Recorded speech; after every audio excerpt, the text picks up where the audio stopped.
Records. Bien, bien. Bueno, como le estaba comentando, hoy vamos a ver tres cositas. El refactoring, que es, en primero en principal, necesitamos saber qué es refactorizar. Y bueno, como dice, es un proceso sistemático de mejora de código, sin crear una nueva funcionalidad que pueda transformar en un desastre, en un código limpio y un diseño simple. Creo que faltó acá bueno, la idea principal, o sea, de refactorizar es no implementar nuevo código, sino reutilizar el que ya tenemos y transformarlo para que sea más limpio y que sea un diseño más simple de lo que tenemos, digamos. Cuando hablamos de código sucio, ¿qué es el código sucio? Es el resultado de la inexperiencia, digamos, que tiene por ahí uno como programador, multiplicado por plazos ajustados. Puede pasar que por ahí te dan cierto tiempo o márgenes de tiempo medio apretado para el desarrollo de algo. Entonces, por esa, lo que dice mala gestión y desagradables atajos tomados durante el proceso de desarrollo. Entonces, como que a nosotros nos condicionan a tener ciertas cosas en plazos ajustados o en una mala organización o mala gestión. Entonces, esto nos obliga a nosotros a tener por ahí un proceso de mal desarrollo. La contracara de que es un código limpio debería ser, cuando uno esté programando algo, debería ser fácil de leer, comprender y mantener. Este código limpio hace que el desarrollo del software sea predecible y aumenta la calidad de del producto, digamos. Es decir, que ¿en qué sentido hace referencia a que el software debe ser predecible, digamos? Si nosotros estamos desarrollando un sistema de un supermercado y estamos justo desarrollando una funcionalidad de ventas, debería hacer lo que dice el nombre, digamos, que realizar una venta. Entonces, a nivel de código debe ser predecible, digamos, debe dar los resultados que nosotros le estamos indicando, digamos. Bueno, el código limpio debe ser obvio para otros programadores, es decir, si yo a ustedes les paso en el anexo o en cualquier cosa un código, para ustedes con solo leerlo debería ser obvio de lo que está haciendo esas funcionalidades. No le voy a estar mandando un método comprar carne y al final termina devolviendo que compró verduras, digamos. El código limpio dice que no contiene duplicidad. Esto de andar copiando y pegando código, hay formas de refactorizar eso y que no se esté repitiendo el código y hacerlo más simple, digamos. Habla que el código limpio también contiene un número mínimo de clases y otras partes móviles, digamos. O sea, con lo que se refiere a esto, que debemos usar, no crear clases por crear, como ya venimos usando, por ejemplo, clases abstractas o cosas así que podemos unificar, que nos puede servir a nosotros como un punto de partida de otras clases. Entonces, siempre hay que tratar de mantener un mínimo número de clases para que sea más cómodo al nivel de leer lo que vendría a ser el proyecto. El código limpio pasa todas las pruebas, es decir, ahora que vamos a ver testing, lo ideal sería que el código limpio, al estar bien estructurado, estar todo a nivel de testeo, de pruebas, ya sea pues de unidad de todo el sistema, sea más fácil de llevarlas a cabo. Digamos. Bueno, y el código limpio es más fácil y económico de mantener. Esto para si alguna vez les toca trabajar en un proyecto gigantes, eh, se hace mucho más fácil el ir revisando código que hizo otra persona porque por ahí le va a tocar el mantener código o refactorizar código de otra persona y que este código esté bien documentado o que esté bien desarrollado con buenas prácticas. Esto nos va a servir a nosotros para agilizar los tiempos de refactorización y por ende al cliente o para las personas que estemos trabajando hacer esto en menor tiempo equivale a plata, digamos. Eh, bueno, hay muchas maneras de refactorizar, hay muchos métodos, muchos modelos de refactorización.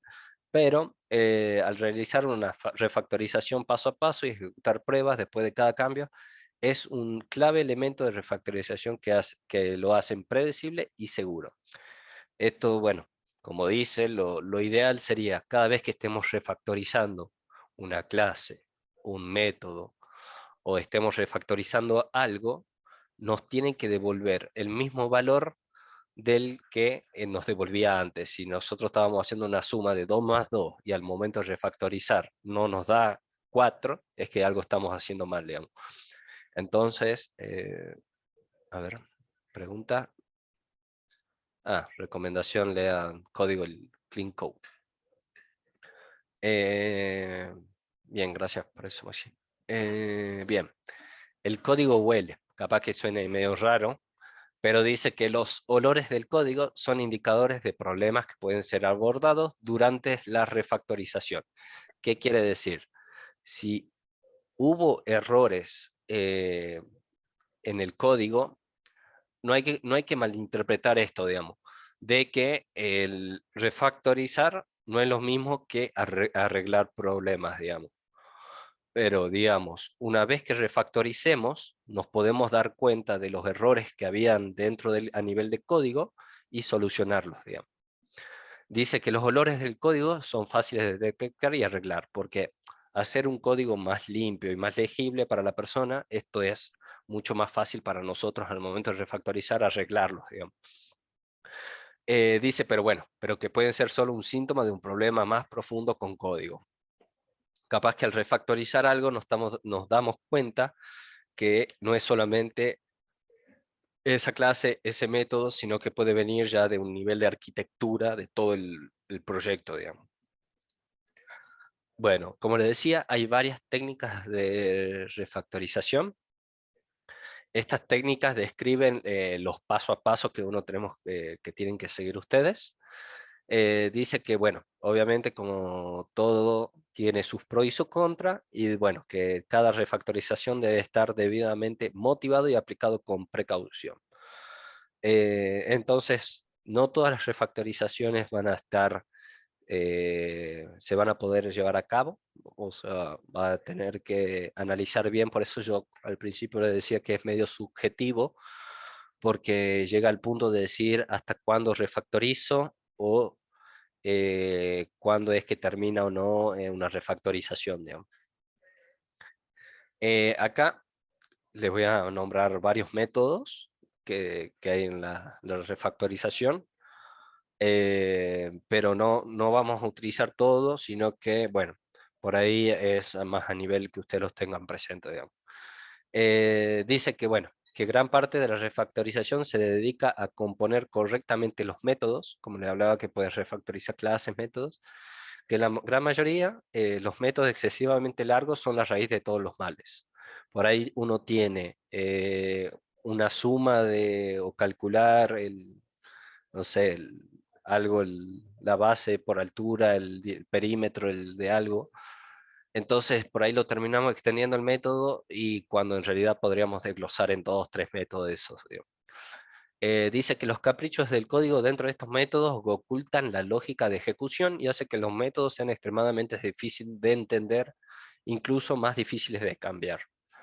Por eso, cuando uno define un método, es importante que el nombre del método sea a lo que haga referencia a nivel de código y que únicamente y exclusivamente haga eso. Las técnicas de refactorización de este grupo agilizan los métodos, eliminan la duplicación de código y allanan el camino para futuras mejoras. Otra técnica de refactorización es el mover las funciones entre objetos. Por ahí, si no sé si se acuerdan cuando estábamos hablando del tema de PO o eh, programación orientada a objetos, de creación de clases, herencias, les hacía mención de que las funciones tienen que tener muy en claro, tienen que saber a ciencia cierta si esa clase debería llevar esa funcionalidad o en realidad le corresponde a otra, digamos. Entonces dice, si ha distribuido las funcionalidades entre diferentes clases de una manera menos que perfecta, todavía hay esperanza. Estas técnicas de refactorización muestran cómo mover de manera segura la funcionalidad entre clases, crear nuevas clases y ocultar los detalles de implementación del acceso público. Tenemos el método de organización de datos. Dice que estas técnicas de refactorización ayudan con el manejo de datos, reemplazando primitivas con funcionalidades de clase rica. Otros resultados importantes es el desenredado de las asociaciones de clase, lo que hace que las clases sean más portátiles y reutilizables. Por ahí nos ocurre que hacemos el manejo de datos primitivos y por ahí nos conviene a nosotros crear funcionalidades que hagan, por ejemplo, el tema de monedas o tema de fechas. Por ahí uno hace la utilización de las clases estas que nos brindan, pero por ahí hay niveles a nivel código que necesitamos que sean más personalizadas, entonces creando funcionalidades, evitamos que se utilicen de manera, o sea, la explotamos mejor a las clases, digamos. Simplificar expresiones condicionales. Bueno, esto suele pasar mucho que por ahí en vez de usar un switch o de usamos un if anidado, muchos if, o bueno, las condicionales que por ahí aplicamos son más complicadas en la lógica. Y bueno, dicen que existen técnicas para combatir estas expresiones condicionales y simplificarlas y que sean más legibles, digamos. Tenemos la simplificación a llamadas a métodos. Estas técnicas dice que hacen que las llamadas a métodos sean más simples y fáciles de entender. Simplifica también las interfaces para la interacción entre clases. Bueno, esto más o menos ya vimos lo que vendría a ser las interfaces, cuál es el rol de las interfaces, de poder reutilizar todo lo que vendría a ser los métodos para las demás y que se implementen para las demás clases. Lidiando con la generalización, también hablamos de esto, de componentes genéricos, y en su momento también le hice mención de que hay que tener cuidado de generalizar todo, porque al momento de necesitar hacer alguna implementación en particular, por ahí va a ser más costoso en empezar a desglosar esto. Dice, la abstracción tiene su propio grupo de técnicas de refactorización, principalmente asociadas con el movimiento de la funcionalidad o a lo largo de la jerarquía de herencia de clases. La creación de nuevas clases e interfaces y la sustitución de herencia por delegados y viceversa. Bien, acá tenemos algunas causas de las técnicas de refactorización, por qué pueden llegar a pasar o por qué las necesitaríamos. Por la presión empresarial, que puede llegar a pasarles de que el día de mañana les soliciten que sí o sí se haga algo. Por la falta de comprensión de las consecuencias de la deuda técnica, digamos. Esto hace referencia que no tenemos acá era dudas técnicas. O sea, por ahí uno al cerrarse y decir, bueno, te delegan alguna tarea, uno se pone a intentar realizarlo sin consultar, digamos, sin pedir ayuda. Entonces puede pasar, pasa muy seguido en la empresa, pasa mucho el tema de que hay gente que por ahí se guarda las cosas, no consulta y únicamente porque le asignaron alguna actividad, alguna tarea para realizar, creen que ellos deberían ya saberlo, si bien deberían tener una base y no desconocer del todo algo, pero sí es importante el consultar, digamos. Consultar si no entendés algo o el consultar si escapa tus conocimientos. Bien. La siguiente es no compartir la estricta coherencia de los componentes, es decir, entre componentes tiene que haber una coherencia, digamos. No podemos mezclar gatito con perrito y no tener ninguna relación, digamos. O sea, tiene que tener su relación coherente. Falta de pruebas, esto es por ahí, pasa muy pasa muy frecuente que por temas de tiempo, por temas de presupuesto, cuando se hacen los desarrollos a nivel de programación, no se realicen las pruebas debidas porque, ya sea por tiempo que te lo están pidiendo para allá, o porque obviamente realizar las pruebas por ahí capaz demanda plata, digamos. Falta de documentación, que es otro mal de muchos programadores, que generalmente programamos y no documentamos nada. O sea, hay un montón de tools que te ayudan con el tema de la documentación, pero como les digo, en proyectos mucho más grandes, el tener comentado algún código, algún método, una pequeña descripción de lo que hace el método, a qué hace referencia o qué componente toca, ayuda mucho, digamos, para el siguiente que vaya a agarrar tu código. La falta de interacción entre los miembros del equipo, bueno, esto viene eh, alineado a lo que vendría a ser de las dudas técnicas, que por ahí, al no tener mucha interacción, generalmente pasa mucho que cuando uno está programando está más concentrado en lo suyo y trata de sacarlo, y en vez capaz, si hablaras con alguien, algún compañero, algo, la duda así en 10 minutos lo tenés resuelto, digamos, y capaz que está 2, 3 horas intentando resolverlo por tu cuenta. Entonces, esa falta de interacción entre los miembros de equipo puede, bueno, puede ser una causa de que termines haciendo un código sucio. El desarrollo simultáneo a largo plazo en varias ramas, me ha pasado a mí incluso, digamos, el de estar haciendo el desarrollo de funcionalidades, de distintas funcionalidades, que son grandes funcionalidades, monstruos, digamos, que tocas por todos lados el proyecto, pero en simultáneo. Entonces, terminás como mezclando, terminás haciendo a medias porque te están pidiendo que tengan listo este código y después te pasan a la siguiente rama, que ahora le dan prioridad a otra funcionalidad, y bueno, puede llegar a pasar eso. Refactorizaciones retrasadas, por ahí uno hace código, sabe que por temas de tiempo no puede darle más detalle o no puede ponerse a revisar más rigurosamente. Entonces, quedan refactorizaciones retrasadas y bueno, como que esto va complicando todavía el tema más porque nunca se le pone la prioridad donde se debe de. Falta del seguimiento del cumplimiento, esto hace referencia a el cumplimiento de las fechas, o por ahí, digamos, uno no tiene, le hace el debido seguimiento a lo que vendría a ser alguna actividad, entonces estas fechas se van aplazando, bueno, va perdiendo lo que vendría a ser el hilo de lo que serían los tiempos correctos de desarrollo. Y por último, es la incompetencia, o sea, por ahí suena fuerte la palabra, pero vendría a ser como el desconocimiento de algo, digamos, que también viene asociada con falta de comprensión de dudas técnicas. Como ahí le decía, tener dudas técnicas no significa el desconocer algo, pero la incompetencia hace referencia a ese desconocimiento.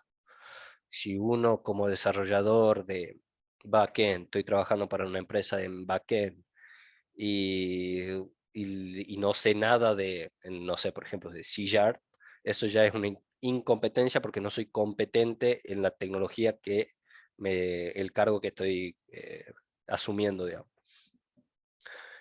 Bueno, estas son una de las causas. Podemos ver un ejemplo creo que ya habremos hecho alguna refactorización en las clases, pero no le dimos el nombre. Así que ya vamos a hacer un pequeño ejemplo. Esto más que nada me interesa que lo conozcan ustedes como, vendría a ser como unas buenas prácticas, digamos, que ustedes sepan, traten de tener las mejores prácticas, el mejor sentido de la lógica del momento que estén haciendo algo, y que lo hagan de la mejor manera posible en el tiempo que, que se le estimen, y bueno, que traten de estar siempre, por ahí cuesta, pero por ahí llevando buenas prácticas. Lo que sí me interesa ver hoy, testing, el que es testing. Una pregunta.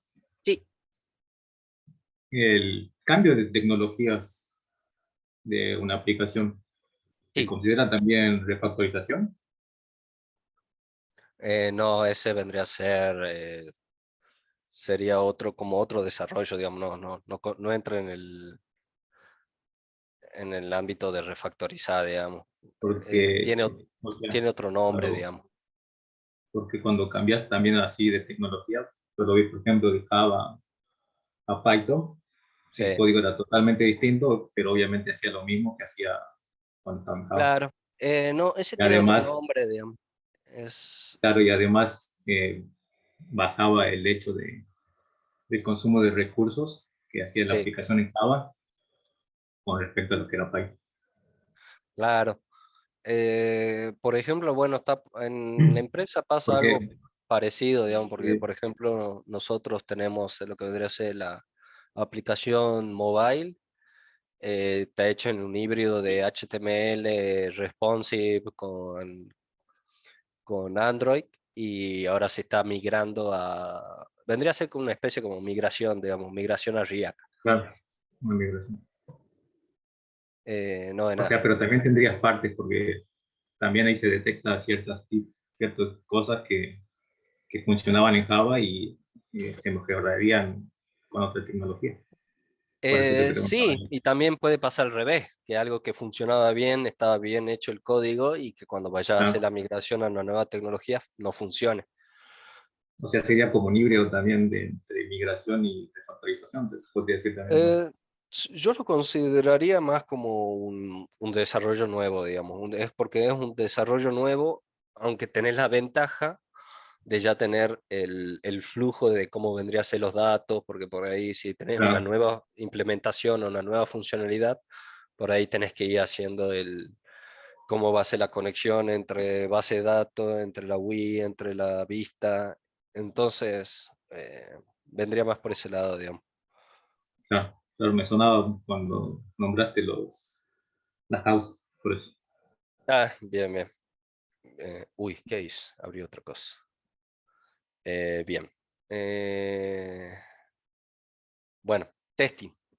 ¿Qué es testing, digamos? Para los que no conozcan qué es testing, es lo que vendría a ser un proceso en donde uno lo que trata de hacer es encontrar errores, digamos. No es lo mismo que, como le decía, a refactorizar, digamos, porque vos podés refactorizar algo que no está presentando errores, pero capaz que al momento de refactorizar los encontrás, pero que no es lo mismo, digamos, no es lo mismo una cosa con la otra, digamos. Entonces, lo que vamos a hacer con el testing es tratar de encontrar estos errores y como dice, esto sucede en una etapa de prueba, no es al momento de lo que vendría a ser productivo. El nivel productivo es cuando ya le entregamos nosotros nuestro código a quien sea nuestro cliente y ya está funcionando, digamos. Esto se hace en etapas previas y y como dice, no supone un gran inconveniente porque estamos evitando de que esto llegue a nivel productivo. Dice que si continuamos sin abordar estos problemas, podrían ser más graves para las partes involucradas en el proceso de desarrollo del proyecto, digamos, porque por ahí eh, ha pasado ponerle que uno esté desarrollando y cuando venga el cliente le entregamos algo que está con errores. Por ahí no va a pasar nada si es un software para registrar perritos y gatitos, pero puede pasar que si vos entregas algo cuando estés haciendo una transferencia bancaria, en vez de transferirle 100 al otro le llega 10 pesos, eso sí es un problema, digamos. Entonces, sí o sí, para programas más rigurosos, generalmente siempre tienen una persona encargada de hacer el testing. Acá generalmente se denomina el QA, que es el que hace las pruebas post desarrollo y pre-entregar en producción. Dice que, bueno, que el testing de software juega un papel fundamental y supone una garantía de calidad. Obviamente cuando estamos haciendo esto, por ahí el QA, el testing, el tester que está haciendo las pruebas, detecta algunas fallas y te lo devuelve para que vos los corrijas, digamos. O sea, es fundamental en las empresas, digamos. Bueno, ¿qué es el software testing? Dice, bueno, proceso paralelo al desarrollo, porque uno está programando y la tarea del testear es paralelo a este, y bueno, cuyas tareas deben ir realizándose a medida que se construye el proyecto para evitar problemas en las funcionalidades de manera previa a su lanzamiento. Esto se hace, bueno, como decía, antes del lanzamiento del producto para evitar problemas o que surjan alguna falla, digamos. La importancia de esto es que nos permiten identificar de manera temprana si hay algún problema en el software, facilitando su resolución antes de la entrega del producto. Dice que un software, un programa que ustedes estén haciendo, probado debidamente, garantiza su calidad, su seguridad, confiabilidad y alto rendimiento. Además, bueno, de otros beneficios como el ahorrar tiempo, porque por ahí es más burocrático el sistema este no es de, tomá, te doy el programa, funciona, por ahí lleva procesos de, bueno, de validaciones, de que el cliente lo pruebe, lo testee y por ahí el evitar retrasar fechas, porque si ustedes tienen que hacer una entrega el 9 de noviembre, le entregan y está mal, ustedes tienen que reprogramar las fechas porque hasta que regrese a ustedes los errores, lo corrijan y se lo vuelvan a mandar, por ahí puede pasar una semana, 2 semanas. Entonces esto lo que va a hacer es evitarnos tiempo y obviamente plata, digamos. Seguridad y satisfacción del cliente. Y obviamente, obviamente si ustedes le entregan un programa, un código al cliente que está roto o esté mal, obviamente el cliente por ahí o lo pierden o empieza a dar feedbacks o recomendaciones negativas o empieza a haber una mala relación entre partes, digamos. Entonces esta parte es muy fundamental, digamos. ¿Cuáles son los objetivos del hacer el testing de software? Detectar y corregir errores, proporcionar calidad y confiabilidad del software, asegurar la correcta funcionalidad del producto, evitar futuros errores, facilitar la toma de decisiones para pasar a producción al desarrollo que no contengan errores, cumplir con los requisitos del negocio y satisfacción del usuario, y evitar la aparición de nuevos defectos en el futuro que puedan afectar el software. Más o menos lo que estábamos hablando. Obviamente, hay gente que se dedica exclusivamente, como dije, hay un rol dentro de lo que vendría a ser el mundo tecnológico, que son los testers o los QA, que se dedican únicamente a revisar errores, digamos, hacen las pruebas a nivel de negocio, que vendría a ser el correcto funcionamiento de algo, y se dedican exclusivamente, ellos por ahí no hacen tanto el codear, el programar, sino que por ahí utilizan herramientas automatizadas que han programado ellos o externos y que se utilizan para probar distintos casos. Acá ya vamos a ver una imagen que hay distintos tipos de pruebas. Bueno, dice que las pruebas de software se clasifican generalmente en dos categorías principales, las funcionales y las no funcionales. Testing sería como hacer pruebas unitarias en Java. Bueno, sí, a eso íbamos, digamos. Tenemos pruebas unitarias a nivel general y bueno, es exactamente lo mismo. Pero vendríamos ahora a hacer los testing acá en C Sharp. Bueno, teníamos las funcionales y las no funcionales. Existe un tercer tipo de prueba llamada prueba de mantenimiento. Y bueno, tenemos pruebas las funcionales que son que verifican cada función de una aplicación, su funcionalidad con un conjunto específico de requisitos. Y tenemos las no funcionales o las pruebas de rendimiento, que se consideran parámetros como confiabilidad, la usabilidad y el rendimiento. Obviamente acá en las no funcionales podemos ver qué tanto tarda en responder un programa, cómo reaccionan a las pruebas de estrés, cómo reaccionan si cargamos 1 millón de datos a algo. Y bueno, tenemos la de mantenimiento, regresión y mantenimiento, que vendría a ser alusión a lo que cómo se comporta un programa después de un backup o por ahí una falla de servicio, cómo se recupera el programa después de que haya caído este servicio. Y bueno, hay muchos tipos de pruebas. Acá esta imagen me la robé por ahí. Tenemos pruebas, las funcionales, tenemos decía, las unitarias, que son pruebas a un método en específico. Por ejemplo, acabo de crear la suma de 2 más 2. Bueno, voy a hacer la prueba unitaria. cómo funciona, cómo está funcionando este método. Si el 2 más 2 devuelve 4, está de 10. Tenemos pruebas de integración, que vendría a ser agrupar varios componentes. Por ejemplo, estoy haciendo la de persona y empresa, voy a ver si está agregando bien los empleados a la empresa. Y la prueba de sistema, que vendría a ser global, cómo está funcionando todo el sistema globalmente. Tenemos las pruebas de sanidad, que vendría a ser, bueno, sanear ciertos errores del código que vendría a ser como pruebas más ligeras, son más light, digamos. Bueno, tenemos varias, la de humo, interfaz, regresión, aceptación. No hace falta que se sepan todas. Generalmente las que más se utilizan por ahí pueden ser las unitarias, las de sistema, de integración. Y después, bueno, tenemos la de las no funcionales, que son, como le había dicho más o menos por ahí, pruebas de estrés. Tenemos pruebas de seguridad por ahí, si es algún software bancario donde necesite hacer pruebas de seguridad, cómo responde ante Nacho. posibles ataques o cosas así, de compatibilidad, de cómo anda funcionando los distintos, no sé, celular, cosas así. Las de instalación, si nosotros instalamos en un servidor en la nube, cómo es, cómo responde. Bueno, más o menos los nombres hacen alusión a las pruebas que hace, digamos. Bueno, vamos a hacer, ¿sí? ¿Quién levantó la mano? Emilce. Yo, Sí, eh, perdón, me colgué con algo. ¿Qué es una sí, prueba de estrés? sí, hay pruebas de estrés, digamos. Estas pruebas, por ejemplo, las de carga, estrés, las de volumen, Ajá. tienen cierta relación, digamos. Por ahí se le agrega que estamos, por ejemplo, trabajando con bases de datos, cómo reaccionaría nuestros sistemas si le hacemos una migración de 100 millones de personas a nuestro ambiente y cómo funcionaría, digamos.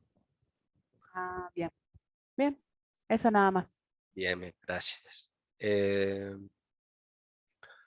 bueno, lo que vamos a hacer una pequeña, cómo creamos, a ver, dejo de compartir esto, abro el Visual Studio, esto, compartir, a ver, ¿están viendo ahí? Chu, chu, chu. Se ve, ¿no? Se ve perfecto. Bien. Lo que vamos a hacer, vamos a crear una clase. Vamos a hacer referencia, bueno, ya que estamos hablando con cuenta bancaria. A ver, ¿alguien escribió? Ah, que sí se ve. Perfecto. Cuenta bancaria. Vamos a agregarle dos métodos que va a ser string. Vamos a ponerle customer name. Vamos a ponerle un otro double que va a ser el balance de la cuenta. Eh, Podríamos poner el modificador read only. Lo que va a hacer es que sea únicamente de lectura este método. El que nos interesa va a ser el balance de la cuenta, digamos, de un banco. Vamos a crear un constructor, cuenta bancaria. Vamos a crear otro constructor que es el que vamos a utilizar, cuenta bancaria. Le vamos a pasar el nombre del customer. Vamos a ponerlo en inglés para que quede más referente. Name customer y vamos a ponerle el balance de la cuenta. Acá le vamos a pasar el nombre del customer y el balance, balance. Acá vamos a ponerle, vamos a dejarle sin el coso, vamos a dejarle así. Ahí. Bien, ahora necesitamos hacer el public string para que me devuelva el get del customer name. Vamos a crear el get que retorne esto. Y vamos a hacer lo mismo con el balance. Balance. Bueno, este es más o menos ya de lo que estuvimos viendo. El get del balance, el get del customer. Ahora necesitamos hacer el public void, un método. Cuando nosotros estamos en el banco podemos o debitar o acreditar, digamos. El debitar vendría a ser como yo debito algo, está haciendo la extracción de algo, digamos. Debitar vendría a ser el doble, le pasamos un monto, o sea, yo estoy pagando algo con un monto y pregunto, cuando estoy debitando, si el monto que estoy es mayor al balance, vamos a utilizar acá una excepción. Esto ya lo vimos, que es el throw. Vamos a generar nuevo y le vamos a pasar que el monto, que es una excepción. Y si el monto que le pasamos es menor a 0, así está bien, menor a 0, vamos a generar otra excepción. New, uy, ¿qué se me puso acá? Argument exception.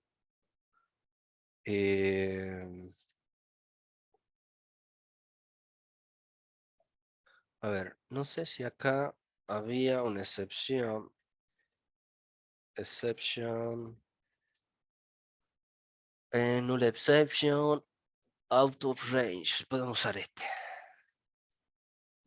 Esta excepción es que está fuera del rango, digamos. Porque si el monto es mayor a la plata que tenemos en el banco, acá podemos ir documentando. Si el monto es mayor a lo que tenemos en la tarjeta, por ejemplo, esto va a ver si el monto que ingresamos es menor a 0, o sea, no se puede en realidad, esto también va a generar una excepción. Esto va a ser el monto que ingresamos, y lo que vamos a hacer va a ser que el balance, ¿qué es lo que pasaría? Tendría que ser descontarle del monto.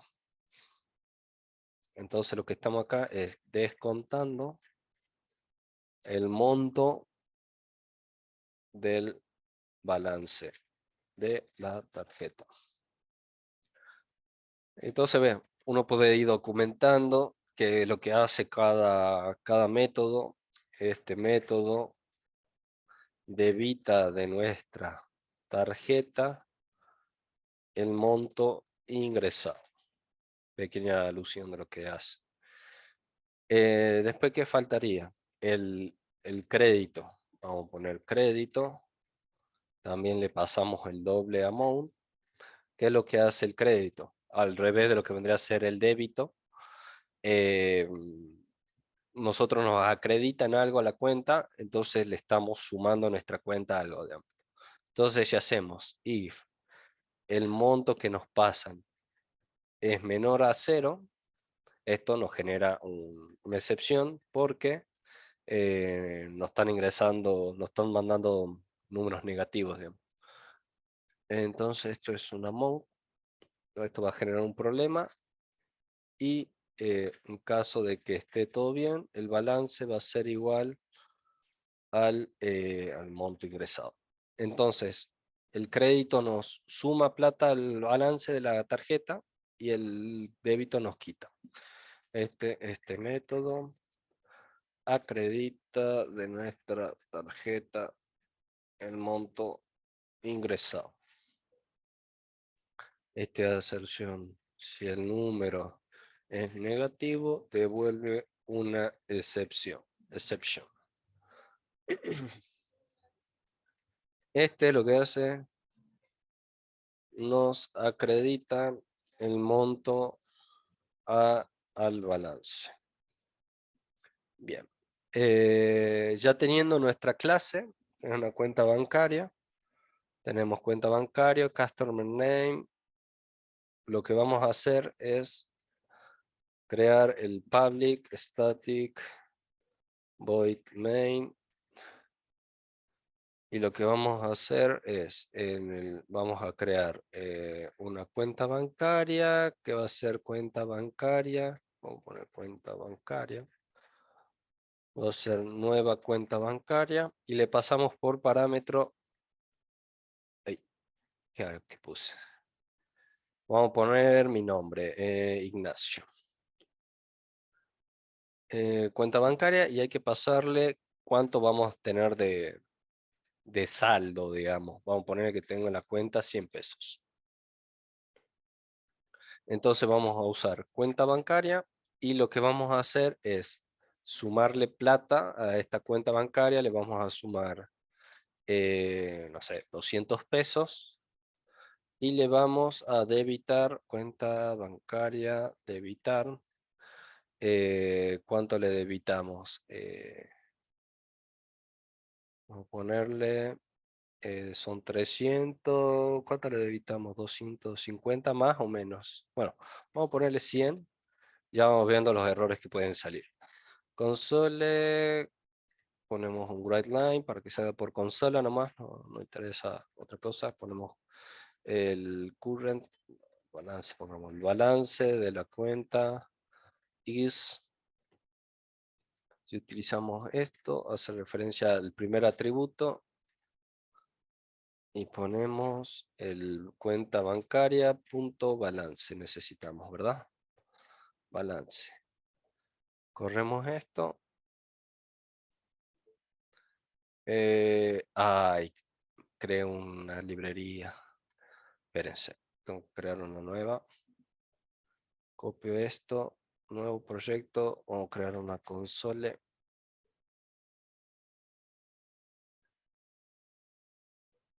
Ahí está. Pegamos todo esto, ejecutamos. El balance de la cuenta es 200 pesos. Bien, ahora, ¿cómo hacemos para crear queremos hacer las pruebas unitarias? Es decir, nosotros tenemos este programa y queremos hacer pruebas unitarias si está corriendo bien, digamos. Chats, ¿qué dice? No se ve, no la ve en la consola. Bueno, igual, ya no es tanto problema, digamos, porque lo único que decía la consola es que el balance es, ya se las pongo. ¿Cómo hacemos para crear una cuenta, lo que vendría a ser un proyecto de cuenta unitaria? Lo que tenemos que hacer es, le damos clic acá derecho al proyecto, acá ponemos agregar nuevo proyecto, y acá si buscamos MS Test, nos sale que es un proyecto que contiene MS Test Units y que se puede correr en .NET Core, en Windows, Linux y MacOS. Le damos doble clic. Acá va a salir el nombre del proyecto, independiente de cómo queramos. ¿Esto sí lo ven? Sí, sí, se Sí, está sí, viendo. se ve. Bien, bien. Esto le damos crear y automáticamente nos crea acá un proyecto de tipo test, digamos.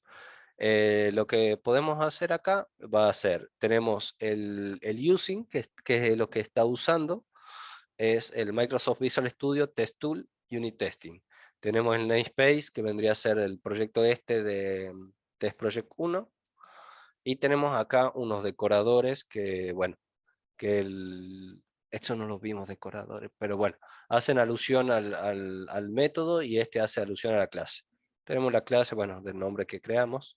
Lo que vamos a tener que hacer para poder hacer el testing del programa que usamos es acá en dependencias ponemos agregar proyecto referencia y nos aparece acá el console app, que es el que creamos arriba. Si queremos agregar la dependencia de este proyecto, le damos OK. Y automáticamente acá en las dependencias, bueno, nos va a aparecer en proyectos el que creamos anteriormente. Entonces ahora tenemos dos proyectos. Uno que es el de la consola, que podría ser tranquilamente otra cosa, y tenemos el de Test Project 1. Acá, bueno, ¿qué vamos a hacer? Vamos a modificar, podemos modificar el nombre acá para que sea más alusivo. Bueno, podríamos hacer el de debitar, que puede ser con un valor, no sé, incorrecto puede ser. Entonces, este método, vamos a hacer los tests para validar que no se ingresen valores incorrectos, algo así.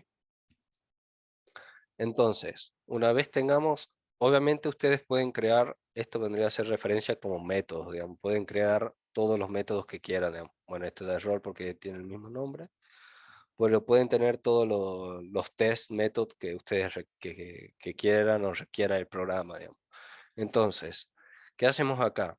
Vamos a inicializar valores, porque si ustedes se acuerdan, teníamos lo que vendría a ser el balance, que lo vamos a inicializar en 100.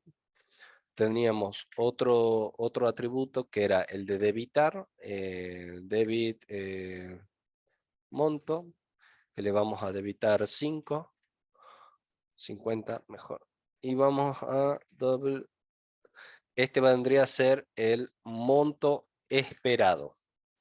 Si yo le debito 50 a 100, me debería quedar 50. Esto vendría a ser como una prueba idónea, digamos. Si yo a esto no me devuelve 50, significa que algo está mal en el código, digamos. Entonces, ¿qué hacemos? Creamos una cuenta bancaria, que se va a llamar cuenta, por ejemplo. Vamos a poner nueva cuenta bancaria. Y le vamos a pasar mi nombre, Ignacio. Y le vamos a pasar, uy, ¿qué pasó ahí? Normalice, no. Vamos a ponerle el monto esperado.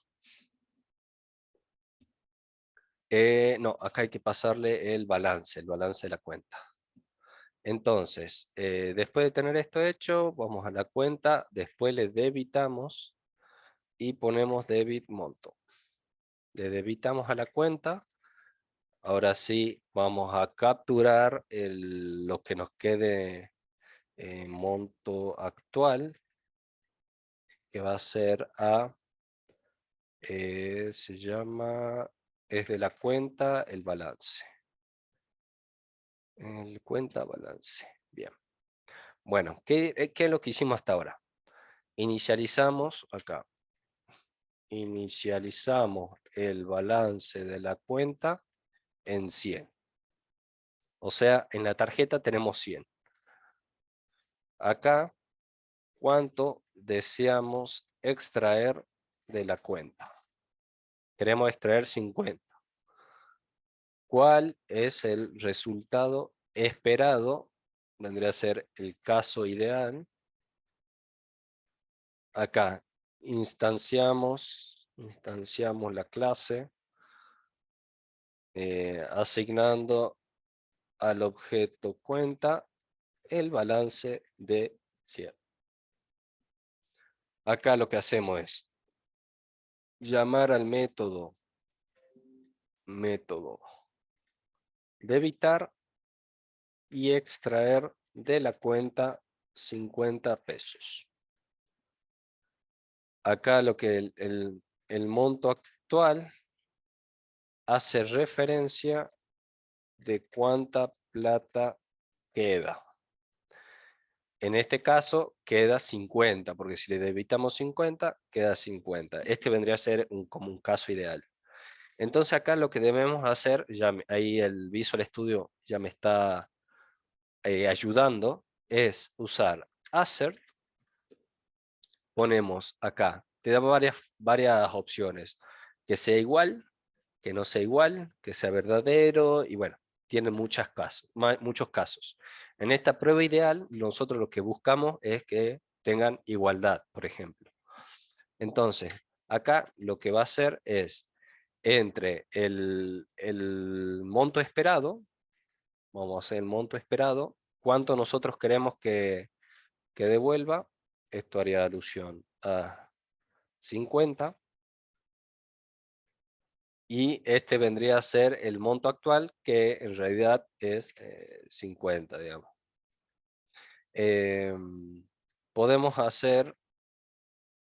agregar acá como pequeños errores. Por ejemplo, si ustedes se dan cuenta acá, la opción me dice que el void asset equal me da un parámetro que es double expected, el esperado, el double actual y un double delta. El delta vendría a ser como un margen de error. Entonces yo por ahí, si estoy trabajando con decimales y yo le quiero dar como una pequeña, como permitirle que se equivoque por muy poquito, le podemos ir agregando acá. Entonces, si yo digo quiero que te equivoques por una milésima de centavo, podemos hacerlo y podemos ir agregando también mensajes, por ejemplo. La cuenta no se debitó o algo así. Este vendría a ser un mensaje. Bien, guardamos esto y lo que tenemos que hacer es para verificar cómo salió la prueba, nos vamos a cara view y acá, Text Explorer. Acá se nos va a abrir esto, uno puede ir poniéndolo donde guste, por ahí quieren hacer las pruebas acá, donde quieran. En este, bueno, vamos a tener un panel donde nos va a salir el proyecto, en este caso es Text Project, le pusimos el nombre.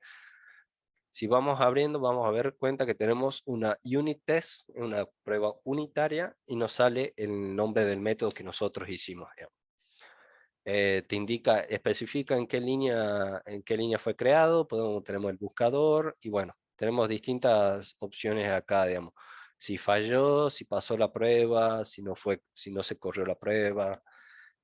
Bueno, tenemos distintos. Si uno le da acá al correr la ejecución, tenemos varias opciones. Tenemos para proveer este que corre todo el test en la vista y después este para únicamente correr el testing, digamos. Si uno le da clic a correr, esto debería ir marcando, está compilando acá el proyecto y nos salió todo en verde. Eso quiere decir que fue buena el testing. ¿Cómo lo podemos romper o cómo podemos hacer que no pasó la prueba? A ver, cerremos un ratito esto. Uy, el Solution Explorer se me vino acá. Perdón, ¿podrías decirme de nuevo Sí, cómo hiciste lo del test? Que te dé el ok. sí, tenés que ir acá a View. Ajá. Ahí tenés una opción que se llama Text Explorer. Ah, bien. Ahí abrís Sí, Text Explorer y bueno, se te abre como la pantallita y dice que pasó la directamente toco el prueba. play y listo. Sí, Bien. es tocar el play. Si vos ya tenés correctamente esto hecho acá el testing, No va a debería saltar ningún funcionar bien. error.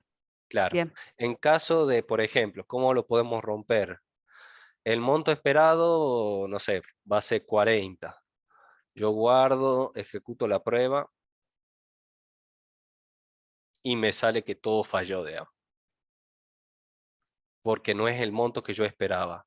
Entonces acá te sale mensajitos, por ejemplo, que el assert equal falló, esperaba un diferente mayor, bueno, el, el esperado, nosotros solamente le pusimos que tenga 0,001, si acá nosotros le ponemos 10, que tenga como márgenes de 10, mayor a 10, menor a 10, podemos ejecutar la prueba, y como el esperado es 40, nos va a salir que está bien, porque oscila entre -10 más 10 el resultado esperado.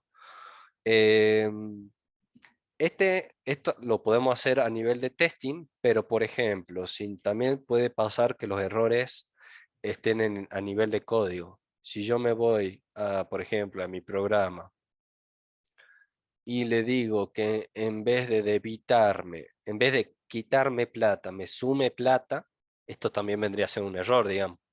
Pero en la hora de hacer el testing de prueba, en vez de quitarme plata, me está sumando. Entonces, si yo vengo acá y hago el testing, Test Explorer, ejecuto el test unitario de este método, me va a salir un mismo error, otro error. Va a decir que esperó exactamente, te dicen qué línea falla. En este caso, bueno, falla en la línea 32 porque el monto esperado y el monto actual no es lo que correspondía. Bueno, estos testing se pueden hacer a nivel unitario, a nivel de sistema, a nivel de distintos componentes. También podemos hacer que, o sea, si yo quiero que no sean iguales, en este caso me va a salir que está bien porque obviamente no es el valor esperado en este caso, pero obviamente esto ya va a ser la tarea del que haga el testing esté haciendo bien también la prueba, digamos. Porque si yo hago mal la lógica acá de qué quiero probar, cuál es el resultado esperado, porque si acá se dan cuenta, yo ya inicializo el balance, el débito, el monto esperado. Esto tiene que estar correcto también. Bien, esto lo sacamos. Bueno, y el crédito también, digamos. Podríamos hacer la misma prueba unitaria, en donde en vez de hacer un crédito, en vez de hacer un débito, hacemos un crédito. Bueno, acá el debit monto sería sin credit monto y el monto esperado sería 150. Si hacemos un crédito y al balance le sumamos 50, el monto esperado acá sería 150. El monto actual, bueno, esto así, ejecutamos la prueba. Y salió bien. Podemos hacer, como les decía, varias cosas a la vez, varios testing. Podemos hacer valor incorrecto, vamos a cambiarle el nombre para que no haya problemas. Vamos a hacer el debit. El monto esperado es 50. Entonces acá sí era monto esperado 50, monto actual 50. Y bueno, acá podemos hacer la otra opción para que veamos todos los... acá, bueno, acá tenemos que salió bien tanto el primer método, que es el debit con un valor incorrecto, y el de abajo, debit con un valor incorrecto 2, que vendría a ser esto. Las dos pruebas salieron bien. Podemos hacer, bueno, que salga mal una. Pongamos esto, corremos esto.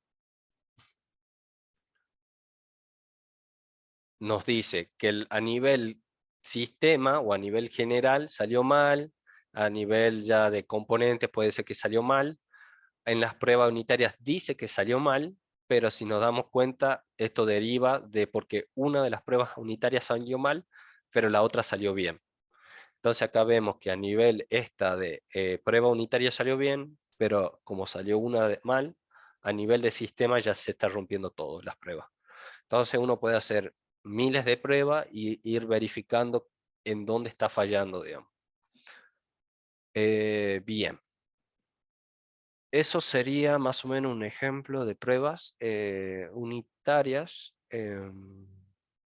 Tendrían que crear, bueno, un proyecto. Acuérdense que tienen que agregar las dependencias acá a quién estoy haciendo, a quién quiero, me interesa que voy a testear. Y bueno, con eso ya pueden ir haciendo pruebas, test unitarios, pruebas de otros tipos, digamos. No me interesa tanto que hagan por ahí pruebas de estrés, pruebas de seguridad, pruebas de ese nivel. Con que hagan pruebas a nivel funcional de su código, está bien, digamos. Bien de bien. Vamos a pasar al siguiente, que me interesa que les va a servir a ustedes para empezar lo que vendría a ser un proyecto, puede ser más estructurado, más claro y conciso. Es patrones de diseño. Para los que nunca vieron patrones de diseño, ¿qué son? Son soluciones habituales. Hay convenciones de cómo desarrollar patrones de diseño y todas cosas así. Dice que son soluciones habituales a problemas comunes en el diseño de software.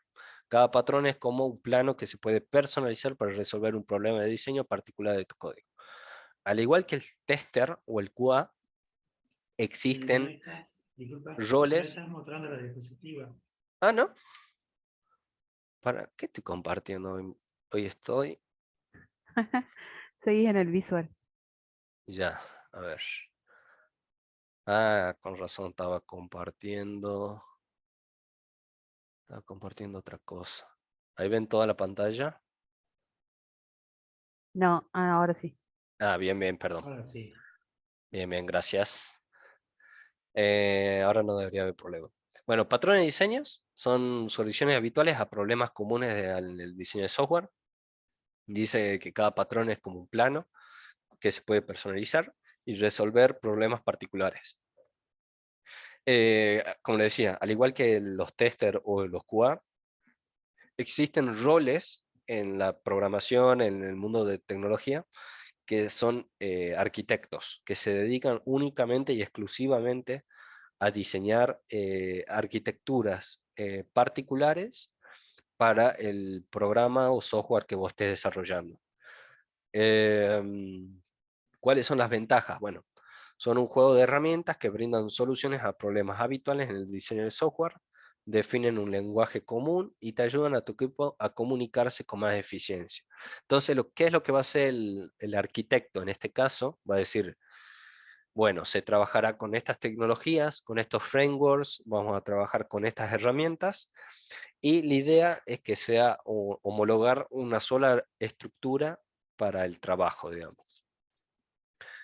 Bueno, tenemos una variedad de clasificaciones de lo que vendría a ser los patrones de diseño, y que bueno, hay niveles más complejos, más sencillos, y escalas dependiendo de la complejidad de tu proyecto, digamos. Bueno, dice que se pueden clasificar por su propósito y se dividen en 3 grupos, digamos, principales, porque hay...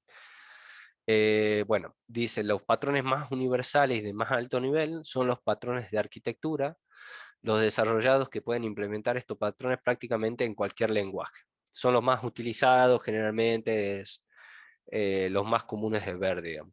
Al contrario que otros patrones pueden utilizarse para diseñar la arquitectura de una aplicación completa. Bueno, dice que además de todos los patrones que pueden clasificarse por algún propósito en particular, dice que bueno, cubre 3 grupos generales de patrones. Los creacionales, que proporcionan mecanismos de creación de objetos que incrementan la flexibilidad y la reutilización de códigos existentes. Los estructurales, que explican cómo ensamblar objetos y clases en estructuras más grandes a la vez que se mantiene la flexibilidad y eficiencia de la estructura. Y tenemos los patrones de comportamiento, que se encargan de una comunicación efectiva y la asignación de responsabilidades de objetos. Cuando vayamos a ver algún patrón de diseño de alguna arquitectura, de algún software, no significa de que esté implementado uno solo. Puede haber estructuras muy personalizadas en donde tengan en una parte patrones estructurales, pero también tengan patrones creacionales, o que tengan los 3, o que tengan variados 2. Bueno, acá les voy a dejar una biografía, más o menos que puedan seguir leyendo de patrones de diseño, de testing y de lo que vimos hoy. Ya eso cuando se lo suba. Ahora me interesa mostrarles. Vamos a trabajar acá. Vamos a crear un nuevo proyecto. Vamos a crear lo que vimos viendo, WPF App. Vamos a crear, por ejemplo, un modelo que, por ejemplo, yo usaría en un proyecto final.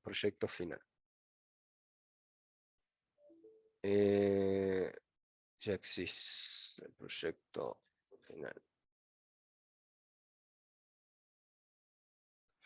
Bien, bueno, podemos borrar esto.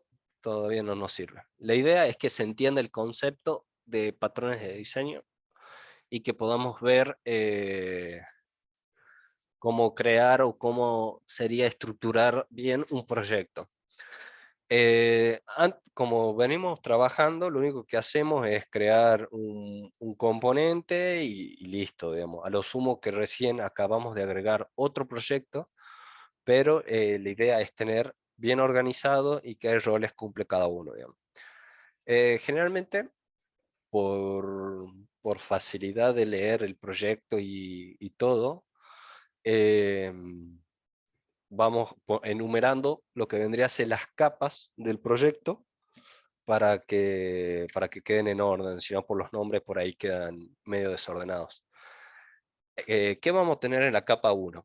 En la capa 1, en los que vendría a ser patrones de diseño, que vendría a ser algo que yo usaría y por ahí quizás lo veo mejor estructurado, pueden usarlo el día de mañana si hacen su proyecto o no, o por ahí les interesa investigar algún patrón raro, alguna cosa rara, pero bueno, la idea es esta, que se entienda y que podamos ver cómo estructurar o una arquitectura de algún proyecto.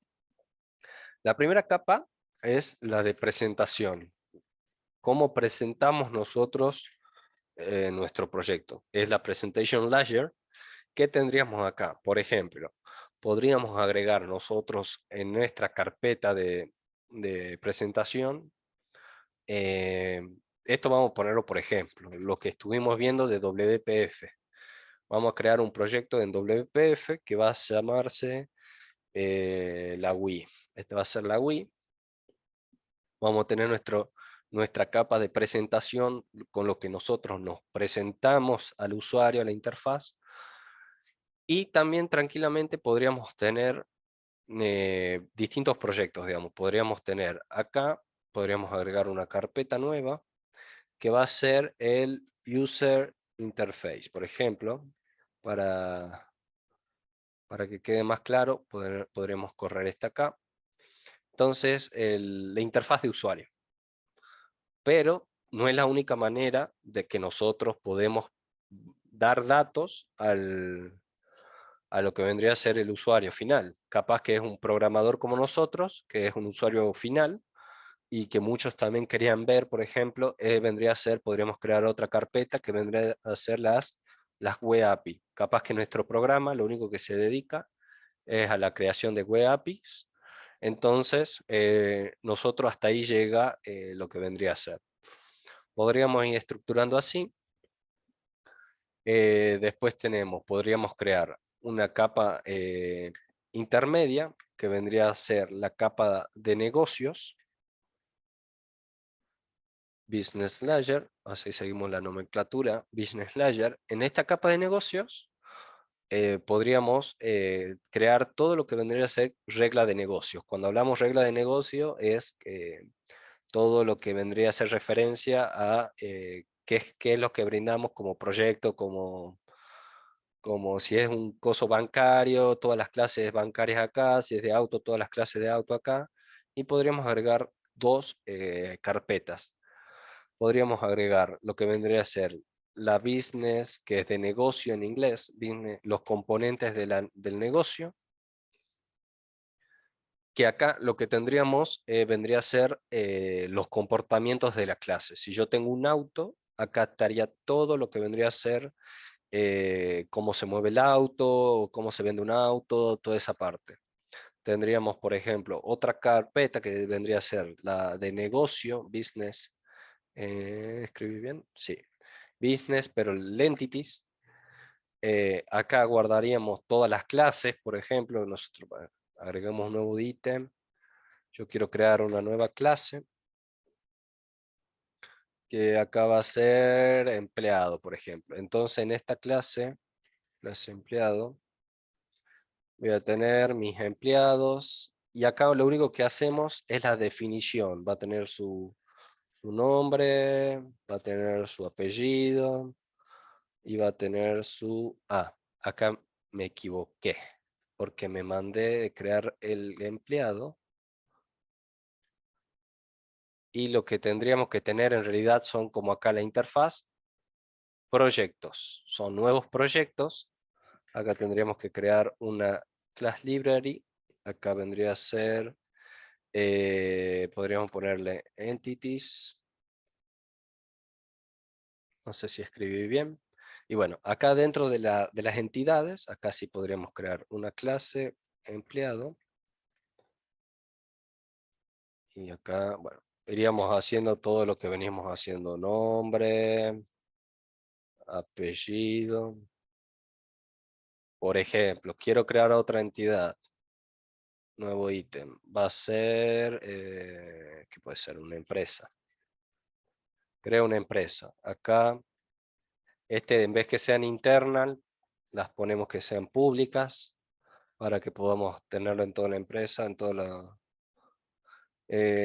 string, name, el nombre de la empresa, podemos poner razón social, bueno, distintos ejemplos. Empleado. Entonces así ya podríamos tener más organizado. Acá lo único que se haría, por ejemplo, es la declaración de las entidades. Ponemos cómo se define la entidad, los atributos y más. Lo que vendría a ser el comportamiento acá de las entidades, podríamos crear acá un nuevo proyecto, pondríamos class library, y acá ponemos components, los componentes de las entidades. Y acá sí podríamos poner cómo se comportaría el empleado, digamos. El empleado va a tener sus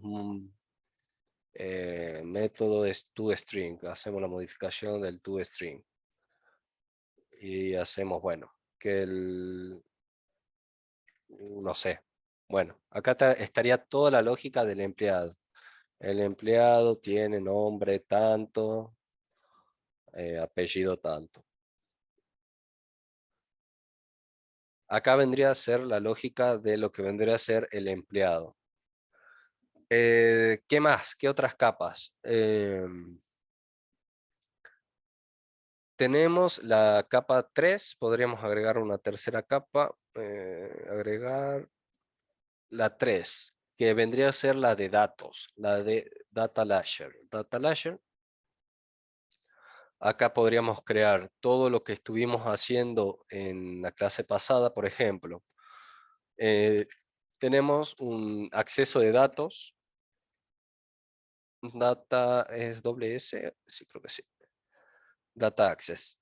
El acceso de datos. Acá podríamos crear todo como nosotros nos hacemos la conexión al, al link queue, por ejemplo. Acá crearíamos una class library. Acá estos serían todos los modelos, por ejemplo. Creamos los modelos, borramos esto. No quiero una clase, quiero... Uy, apreté algo que no debía. Nuevo ítem, por ejemplo, acá creo una link queue class. Dice que ya existe. Bueno, me saltó un error, pero lo creo igual. Vamos a agregar otro, por ejemplo. Vamos a ponerle algo más definido. Quiero una clase, pero este va a ser el de persona. Ya existe, por favor darle un nombre único o borra el existente. No sé por qué me está saltando error de que ya existe. Bueno, pero la idea es crear, por ejemplo, acá, este va a ser el del empleado, todo el modelo de acceso que nosotros tenemos con la base de datos. Acá en la capa de datos también podemos tener no solamente acceso a la base de datos local que tenemos, por ejemplo, en nuestra carpeta, podemos tener acceso a datos a lo que vendría a ser externos y se le denomina por ahí service agents, que por ahí vos tenés, consumís algunos datos de una base de datos externa. Por ejemplo, hay una base de datos pública sobre el clima o algo así, entonces uno puede ir creando acá alguna clase para consumir esos datos externos.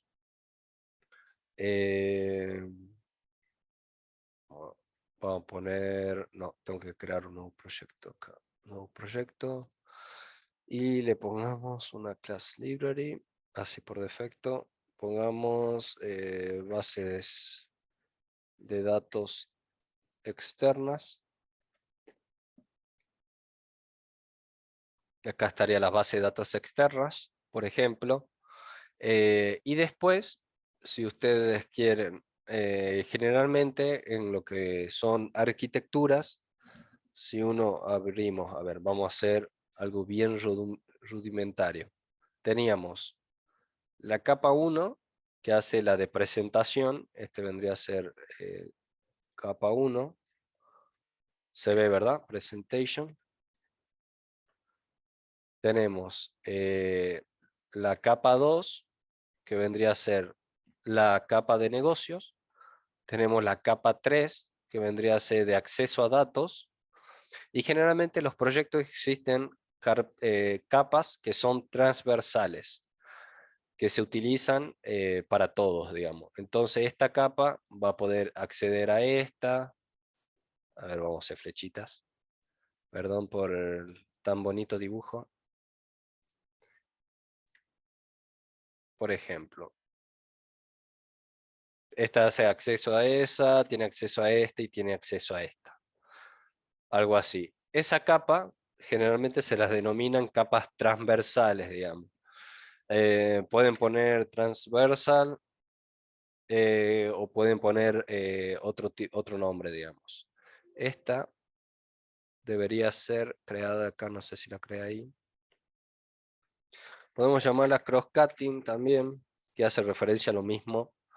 Es una capa transversal y en esta capa lo que vamos a generalmente utilizarla, podemos tener lo que son comunes, los commons, que son, por ejemplo, utilities. Vos si creas crea un nuevo archivo, podemos crear un nuevo proyecto, que van a ser class library, y en esto van a ser utilities, por ejemplo.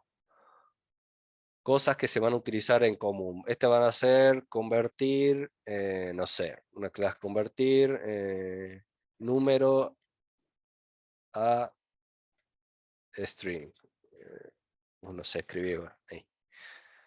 Va a ser convertir un número de string, digamos. Entonces este va a tener sus propias funciones, sus propias cosas, pero que se va a poder utilizar string to on number to string. Ahí. Van a ser cosas que se pueden utilizar en el resto de todo lo que vendría a ser el programa. ¿Qué más? Acá en lo que vendría a ser el cross-cutting se utiliza también mucho para crear algo que ya vimos, por ejemplo, las interfaces.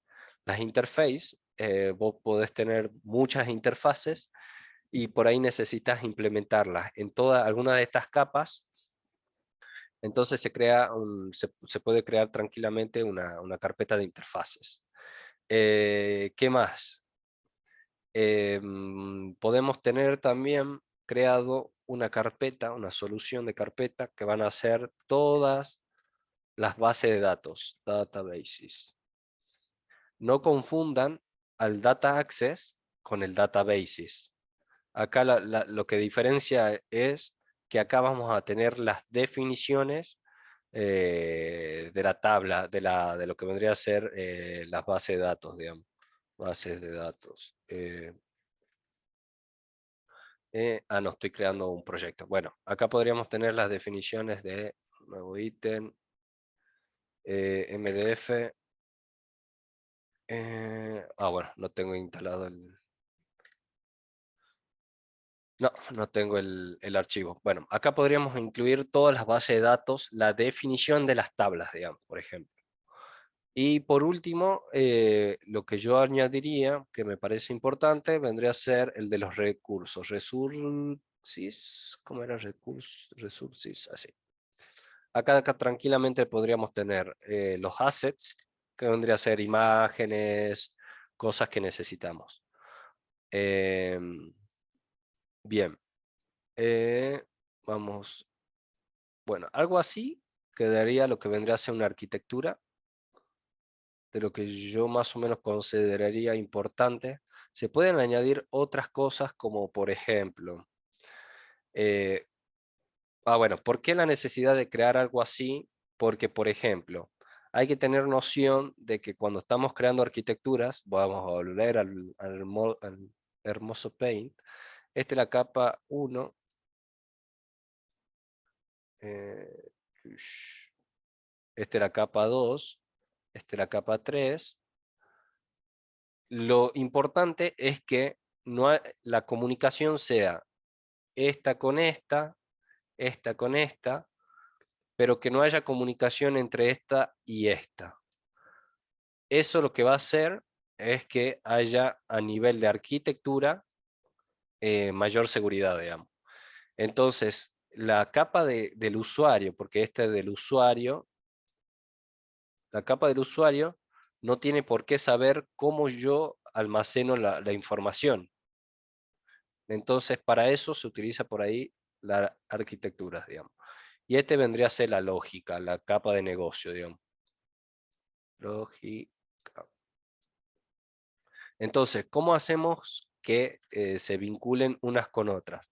Ya lo estuvimos viendo y, por ejemplo, yo quiero que la capa de negocio, la capa de presentación, por ejemplo, únicamente tenga relación o pueda tratar con componentes de lo que vendría a ser la capa que le sigue, que vendría a ser la capa de negocio. Lo que yo tengo que hacer es al proyecto que vaya a usar, es agregar la referencia únicamente de la que me interese.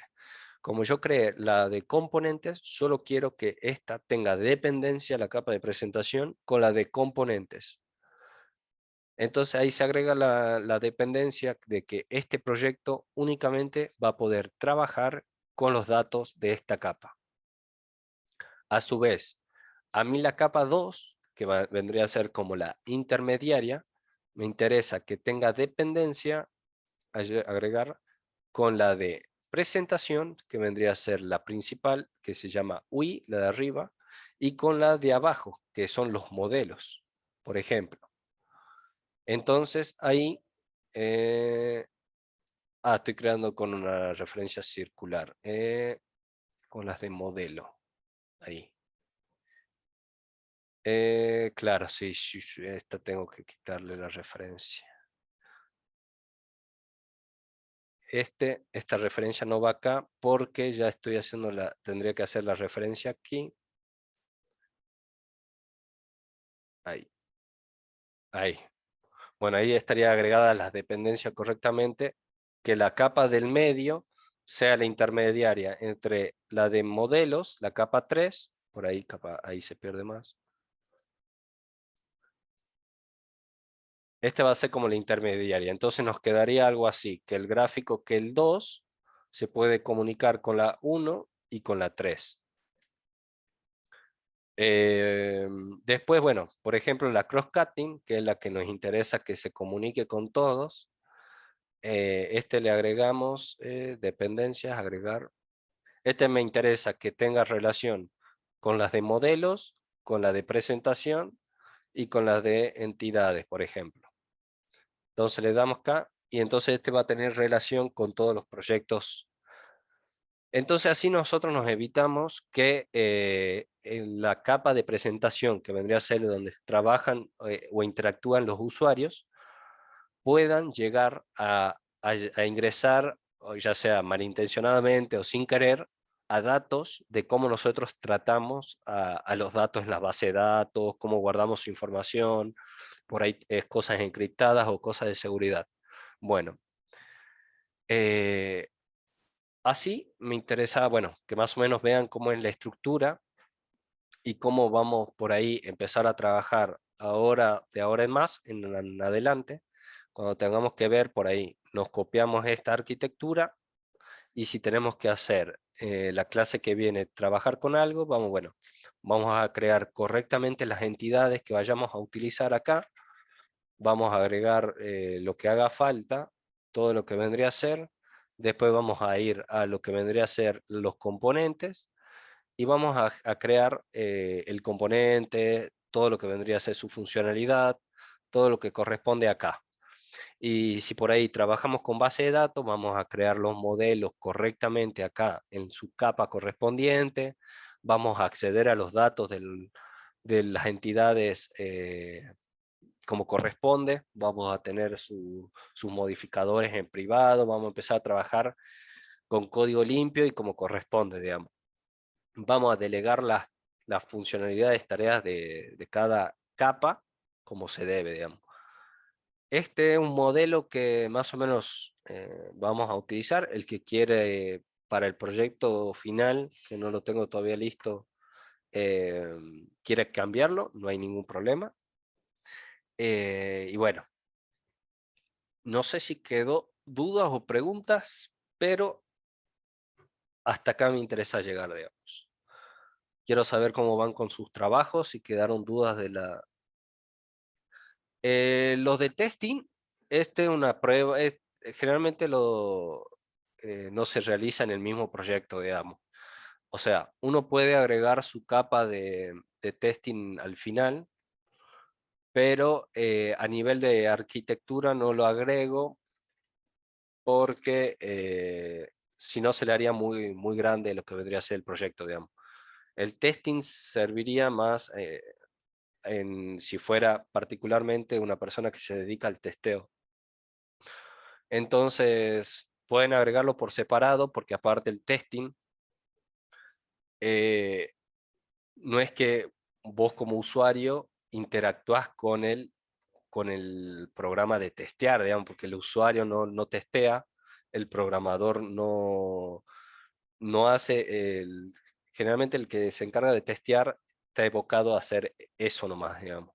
Entonces, como vos como programador por ahí, es importante que hagas las pruebas, pero que no lo incluyas en la arquitectura porque si no la arquitectura se te haría muy pesada, muy grande por la cantidad de testing que tendrías que hacer, digamos.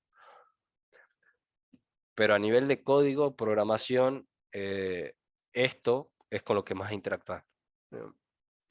O sea, vos tenés con lo de usuario, con lo que vas a mostrar a la persona física que vaya a interactuar o alguien así, capa de comportamiento, la business component, la entity, y la capa 3 que vendría a ser el capa de acceso de datos, digamos.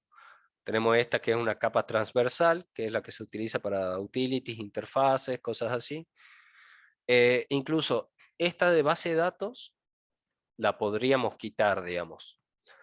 Porque en esto vos lo único que tenés son las definiciones de las bases de datos, pero vos podrías crearlas y no tenerlas almacenadas en tu arquitectura, porque lo único que vas a hacer acá es agregar las bases de datos, cómo las definís, y el día de mañana si alguien agarra tu proyecto, las puede publicar en su máquina y utilizarlas. Pero esto puede como no estar, digamos. Bien. ¿Alguna duda, pregunta? Porque hasta acá llegamos. Ya desde el viernes vamos a empezar a trabajar con esto, más ordenado.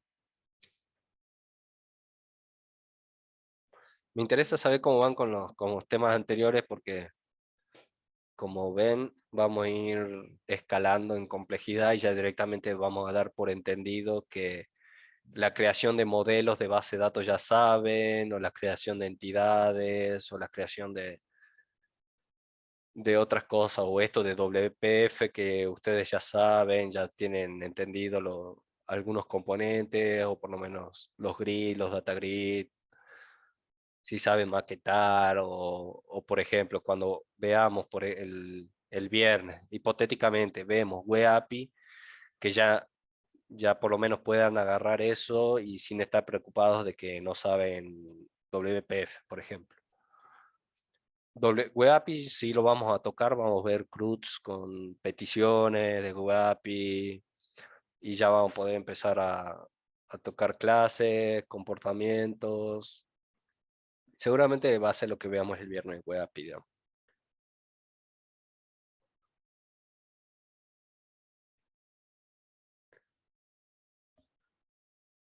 ¿Dudas? ¿Preguntas? Los veo callados. A ver, si no me van a hacer como profe malo, pregunta uno por uno. Ah, quedamos 9.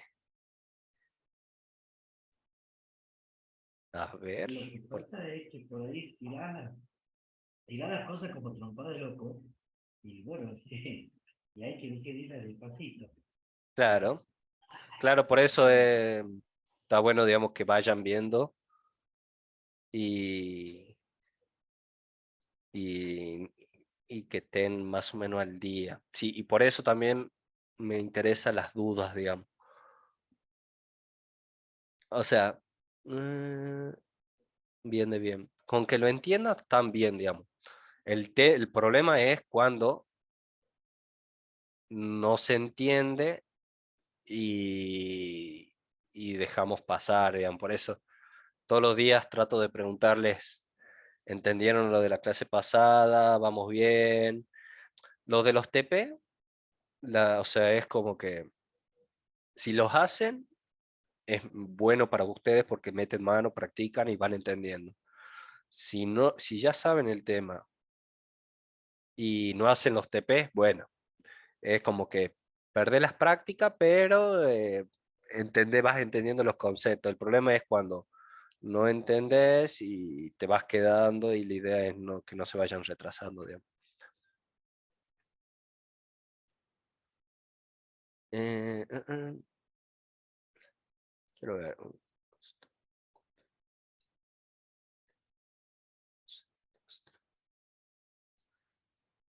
Eh, Tal vez un resumen al comienzo de la clase, bla, bla, bla. Sí, estaría bueno algo como lo que había preguntado. ¿Quién había preguntado? Alguien que había faltado. Un pequeño repaso de lo que se vio la clase pasada.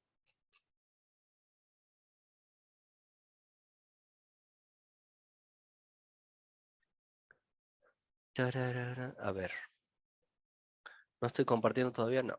Bien, quiero ver algo.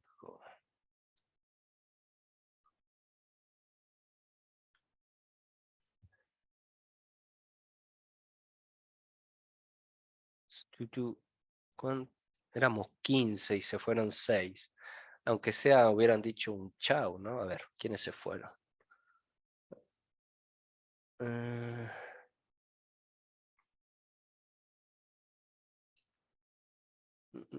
Ana Cabrera está. César Mercado. Cristian Muñoz.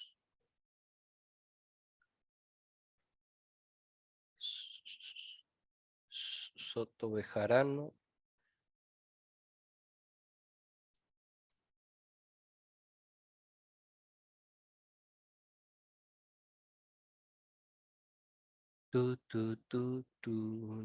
Jorge Choque Andrés.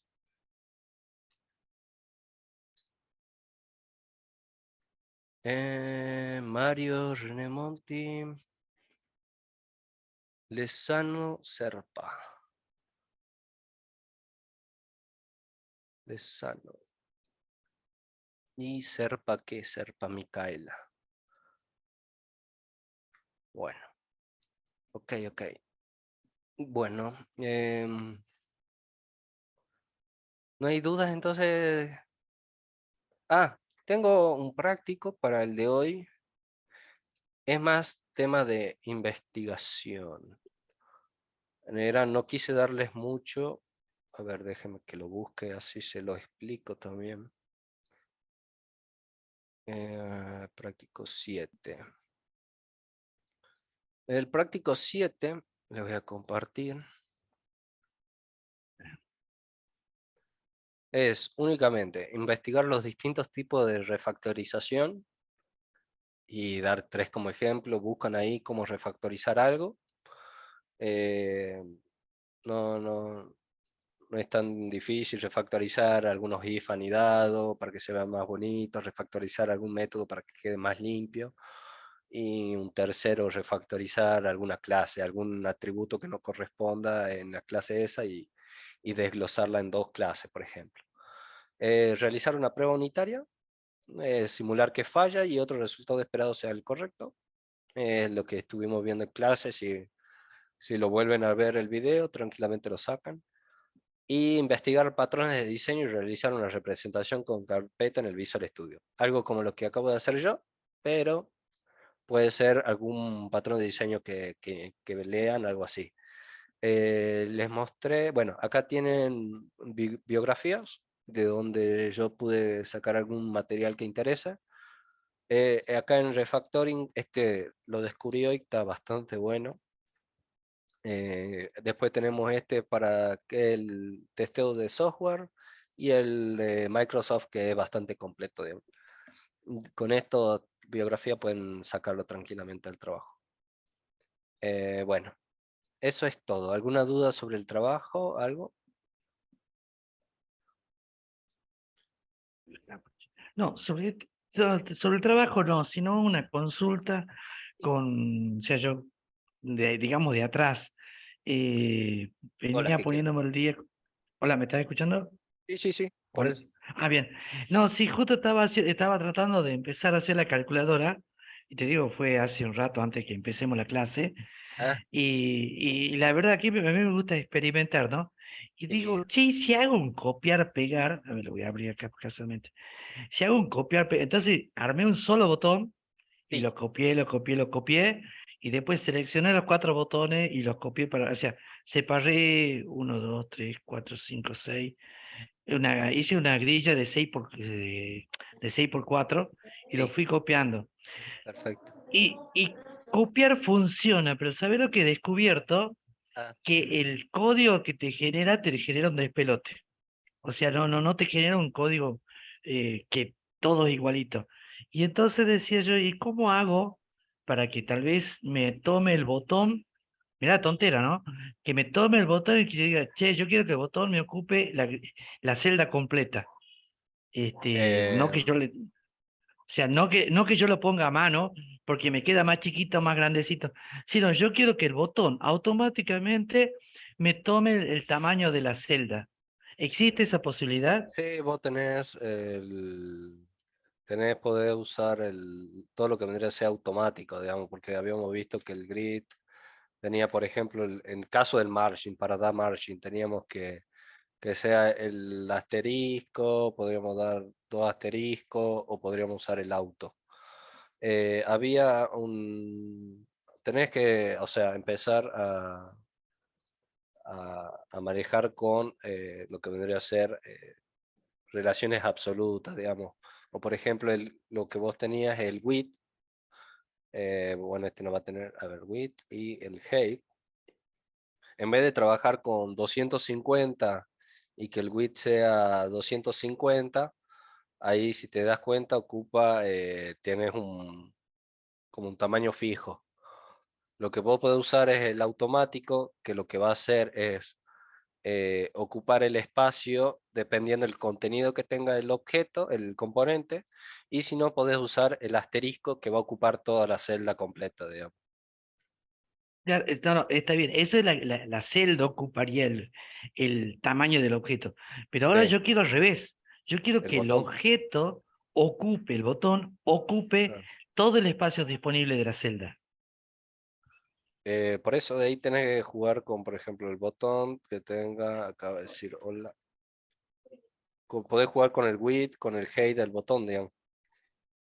Ah, también tiene los mismos atributos entonces. También, Ah, listo, listo, listo.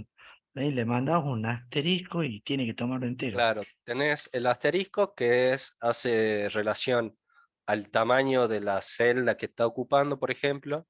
El automático va a hacer relación a lo que tenga dentro. Si vos escribís hola, el botón va a ocupar lo mínimo del hola, por ejemplo.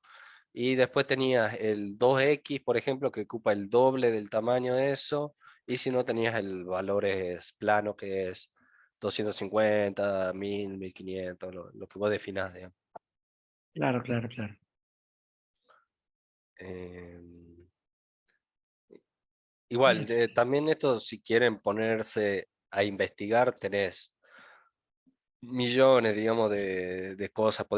En Style, si vos buscas, a ver, para que esto me está molestando, Style, C Sharp, WPF, acá seguramente deben salir cómo dar estilos a algo, digamos. Tenés,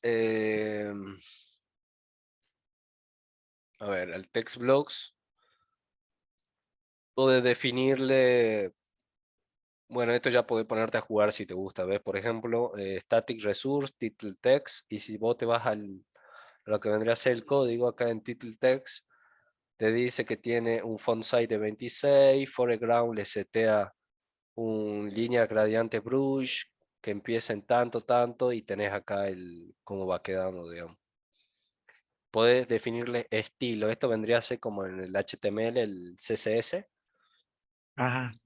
y bueno, podés ir jugando con los estilos, digamos, pero si vos querés jugar con el tamaño, con el width, con el height, ya vas viendo ese tema, digamos. Con width, height, podés jugar con los posicionamientos, por ahí el horizontal alineado centrado, o el vertical, esto también te lo va a centrar, centrado, lo podés poner arriba, abajo, bottom, left, right. Ah, Eso, listo, listo, este listo, más, listo. a vos que por ahí te guste más experimentar, ¿viste? Ponerse ahí capaz te conviene ponerte a jugar vos si le pones, escribís un botón y le apretás el espacio, te va a salir todas las cosas del componente, del controlador. Entonces acá vos podés ir viendo, bueno, a ver qué puede hacer referencia o en las mismas propiedades. Si vos te vas acá a las propiedades del botón, a ver, ahora estoy parado en el grid, propiedades del botón, esto, Eh, estoy en el grid, Perdón, ¿estás queriendo mostrar algo? ¿qué te estoy mostrando? Porque estamos, o sea, nos quedamos en la página del Ah, el Learn. Ahí está. perdón, estoy yo mal. Ta. Bueno, acá Ahí está. no sé si tengo abierto, no me acuerdo cuál será el de... ¿dónde se me guarda acá? Ay, bueno, no voy a encontrar los proyectos. A ver, eh, no están, no tengo, bueno. Pero deberías, bueno, la idea sería jugar con el width, con el height, con el posicionamiento del botón, digamos. Ah, bien, bien, bien, bien, bien. Eh, pero sí, fíjate si te sale con el width y con el height, digamos. Sí, de todos modos, ahora de momento lo que hay que concentrarse en que funcione, más que Claro. en que quede bonito. Igual Así que, todo va a ser práctico, digamos, vos vas a ir tocando y te vas a ir dando cuenta de algunas cosas quizás que no quedaron tan claras, pero lo importante es que meta mano, digamos. sí, sí, sí. No, la verdad que yo, como te comentaba el otro día, estoy muy satisfecho Ah, porque no estoy haciendo tanto copiar y pegar, sino que estoy escribiendo y digo, oh, estoy como si supiera, decía yo. eso es lo mejor, porque si Este, copias, pegas, después no terminas aprendiendo, digamos. sí, sí, no, en serio. No, la verdad que estoy muy contento con el curso. O sea, realmente muy, muy, muy bien. No te me agrandes, ¿no? Por favor. Me alegro, me alegro. Hay que agrandarse. Ta- Por lo Sí, menos con que uno salga sabiendo, ya, trabajo realizado. y sí, yo estaba en rabia total y acá estoy. Así que, bien. Ahora, mira, yo quiero concentrarme en terminar el trabajo práctico ese y después ir a base de datos, que me voy a ver el video de nuevo porque, como digo, lo que noté, que el manejo de la base de datos es Sí, muy, muy sencillo, pero sí. el tema de la creación es un dolor de cabeza. Claro, o sea, lo que te ahorras vos por ahí a nivel de código lo tenés que ir haciendo de tomarte el trabajo de creación del modelo, las definiciones, el hacer bien las relaciones. eh, entonces ya después el programa, el Visual Studio ya te lo hace solo, digamos. Por eso es importante lo otro, digamos, tener bien consciente a qué hacer referencia y ese tema. Bien, bien, bien, bien. Bueno, cuando metamos mano veremos. Bien de bien. ¿Alguna otra duda, pregunta? Todos acá ya tienen instalado el SQL. Bueno, sí, yo sí, ese mismo día ya. Bien, perfecto. Mm, mm, mm, Se han puesto a toquetear o aunque sea, no les digo hacer el práctico, pero han intentado crear algún modelo, a ponerse a ver las tablas, las vistas y ese tema. No, estoy en falta en ese respecto, no llegué todavía.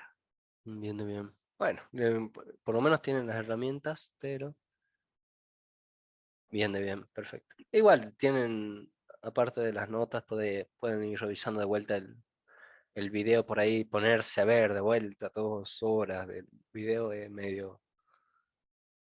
Pero lo bueno de ahí es que pueden ir adelantando, pueden ir usando las partes que necesiten, digamos. Eh, bien, bien. ¿Alguna otra duda, pregunta? Si no, Eh, con respecto a lo de hoy día, o sí. sea, en algún momento, qué quilombo que hay acá, en algún momento estaba haciendo otro curso, en este caso fue de PHP, Sí. y hablaban modelo, era Modelo vista controlador.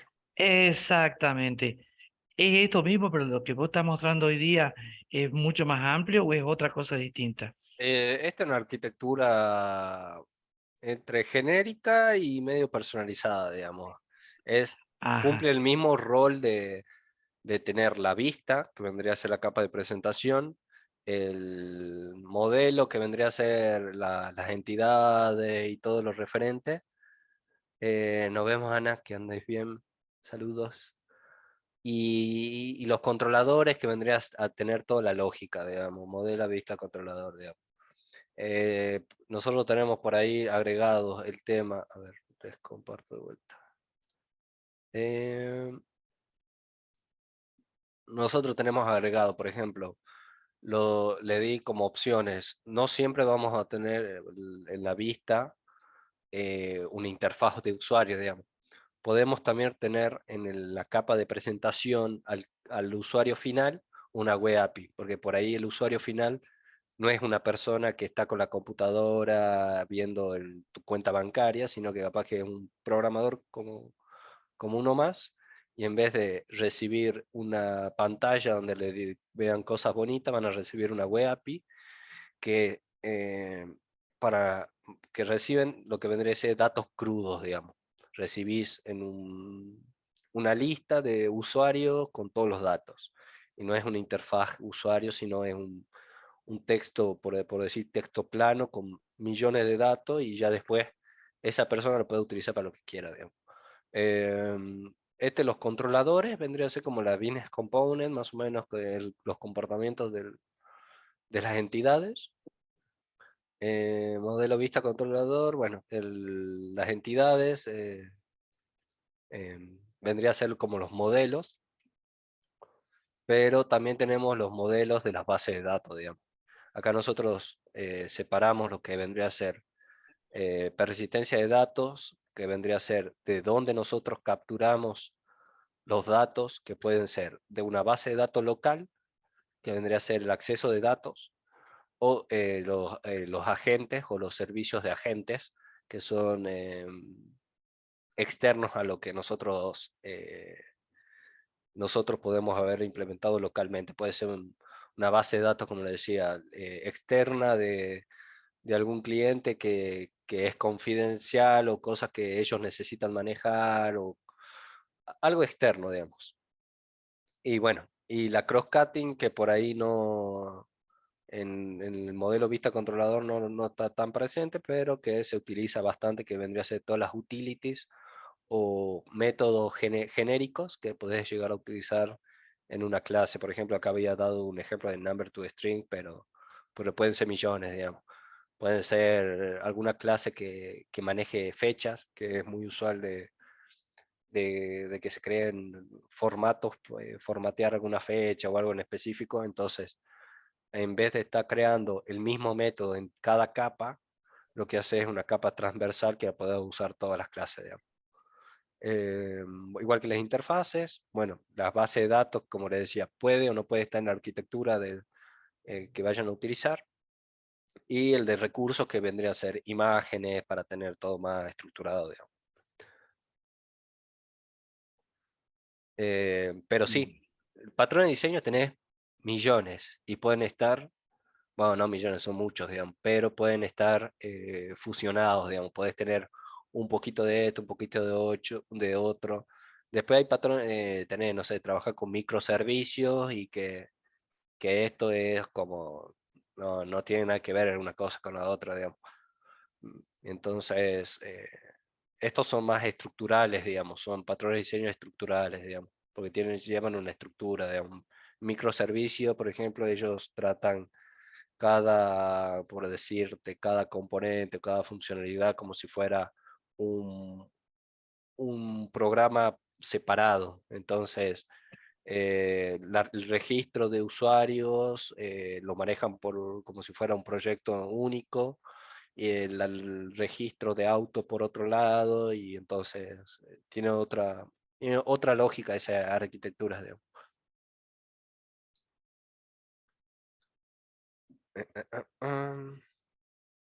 Bien de bien. ¿Otra duda? Nos vemos, Jorge. No sé si se fue. Creo que se fue. Sí. Bien de bien. ¿Alguien más? Bueno. ¿Dudas, preguntas? Y si no, hasta acá llega la clase. Bueno, nos vemos el viernes entonces. El viernes seguramente estemos viendo Web API. Y bueno, si no tienen dudas ahora, les pregunto. El viernes trataré de que hagamos repaso, entonces el viernes, para que no quede en la nada lo que vamos viendo. Apenas empezamos, tomamos asistencia, vamos haciendo repaso de la clase anterior, les consulto cómo van con sus actividades, con sus tareas que les voy dejando. Estaría bueno que se vayan sacando esas dudas. Hasta ahora el que más habla es Mario, que se va sacando todas las dudas. Después el resto medio callado. Bueno, si no hay más dudas, estamos hablando, gente. Dale, nos vemos el viernes si Dios quiere. Así es. Nos vemos, que anden muy bien. ¿Hay alguien que no le puse asistencia?